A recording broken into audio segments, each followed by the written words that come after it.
So sitting in the saddle, the body protector also acts to cue you into the right riding position. So if Mary Ellen would just slump and sit in a bad riding position, it will kick forward and perhaps touch the cantle of the saddle. However, if she sits up and puts her shoulders into the right position above the hip, the bottom part of the can actually presses and holds the lower lumbar area. So in that way, she reminds herself all the time of how to hold that perfect position. Our body protector can be, or safety vest can be worn longer than other brands because it follows the line of the back. So the way to check perfect fit is the fold of the leg, which is just really that point, is actually in line with the bottom sacrum. That should mean that, depending on the saddle of course, but the cantle will not get tapped by the bottom of the body protector. Also, because it's so contoured and fitting to the body, it doesn't ride up.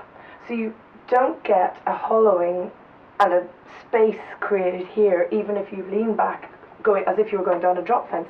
It actually stays on and in contact and cannot ride up, knocking hats and causing all sorts of comfort issues and recovery issues. So the fact that this is leaving the bottom of the body doesn't matter. It's not affecting your riding, it's not catching on anything, and when you go forward to tuck and roll, your back just moves on into that lower part.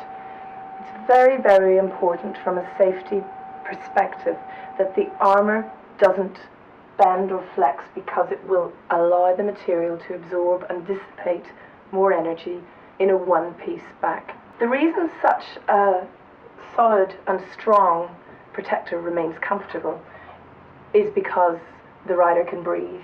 We've actually got a solid piece here in the back, and we've got two solid fronts, but they are sliding in and out at the side. So we actually can't bend through our rib cage and upper body. That remains firm, but as long as the flex points are not restricted, then a body will take happily, quite happily. And you've only to look at ancient armour to know that that solid shell is the best defence against point loading and heavy, heavy impacts. We've got our shell that really will absorb and dissipate the impacts that a rider will meet.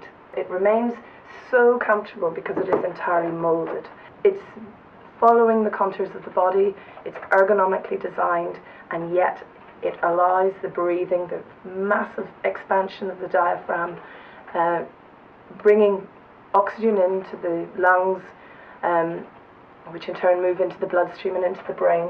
That's all because the rider can breathe, and they can breathe in such a way that they maintain best performance when competing.